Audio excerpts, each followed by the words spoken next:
Well, there's no word on whether or not he survived. Pay no attention to Matt. The only thing he likes better than looking in the mirror is the sound of his own voice. Oh, I'm sorry. Did I get it wrong? You two are actually more than just friends. You're dating, involved. Maybe I should return at a more propitious time. No, Spinelli, I want you to stay and Matt to go. Oh, you don't mean that. If I meant it anymore, I would have to have security throw you out.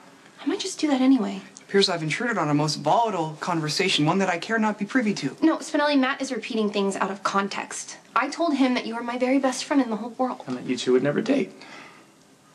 I was trying to be really nice about this. Were you? Really? Let me be clear. I wouldn't go out with you if you were the last man on earth. I will never make that, never, ever go out on a date with you. Your eyes are gorgeous. Even when you are trying to despise me. Go and take your cheesy lines with you. The designing Dr. Drake is right, though. You view the jackal as a companion only. As opposed to what? A man who could rock your world. Spinelli, you're making way too much out of this. Matt is an arrogant jerk. And despite your professed annoyance with the conceited one, the telltale signs of physical attraction appear to be manifesting. Me attracted to Matt? How shallow do you think I am? Well, would you indeed spurn him if he was the last male member of society? Matt is only cute in like a nails on a blackboard kind of way. I just like fighting with him. It's exactly what I feared. The constant bickering is but an excuse for this. Luckily for me, I will never be stranded on a deserted island with Matt, so we don't have to worry about whether or not I would spurn him. But you admit that the conceited one engenders a spark that is lacking in your intercourse, in your interaction with the jackal. Spinelli, nothing is lacking about you. Your actions belie your words. You are my very best friend ever. But you're about a billion other things, too. You're brilliant and sweet and loyal and true. You accept me for who I am, and you don't try to change me, even though I can be selfish and take you for granted. You're wonderful, Spinelli, and irreplaceable to me.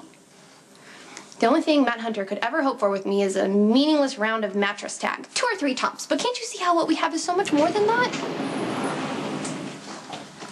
Spinelli, I was actually just coming up to ask Maxie about you. What is the nature of Fair Samantha's inquiry? Well, now that you obviously seem a little calmer, do you want to tell me about the troubles between you and the feds? While the jackal is greatly relieved to avoid permanent incarceration, he is deeply concerned for Stone Cold. Why, Jason's not in custody, is he? No, but he is the sole reason that the jackal is going to hack another day. Did he happen to tell you what he did to be able to get you released? No, and don't bother asking him. He probably won't tell you any more than he told me. You braved the icy stare of Stone Cold to ask him such questions? Winifred set you up for a fall, Spinelli, and you fell hard. I mean, the next thing I knew, you were being hauled off to the PCPD in handcuffs. Yeah, where your protective parent warned you to remain uninvolved. You were scared out of your mind, and I was sitting there feeling completely useless. I was terrified I was going to lose you. Then Jason walks in, and an hour later, you're released. I wanted to thank him, find out how he did it, but of course he had to get all grumpy and rude, so I think maybe all of us should just leave it alone. I mean, don't believe me. I'll prove it to you next time you're at the office. Boys are so much more ticklish than girls. I accept your challenge. And if you're right, I will go out on 1 date with you. Happy? I have to go. I'll talk to you later. Bye. Spinelli, why are you covered in ink? The Fashionista's printer was indeed having problems, but they are rectified now. Thank you. I think I inadvertently overheard you making an overture to a member of the male persuasion. The conceited one, perhaps? Oh, gross. Like I would ever talk to Matt like that. No, it was Federico from New York. Sometimes I flirt with him, so he gives me samples from his collection. But your enticing words are never backed up by action? You mean, do I go out with Feddy? No. He knows it's just a game. I'm sure that only reinforces your opinion of me as a user. No, I dare not criticize the necessary evils of the workplace. My own errors in judgment nearly condemned me to a life of imprisonment and compromised my friend and mentor. Spinelli, that is not your fault. I should not have been so arrogant as to believe that I could not be hacked.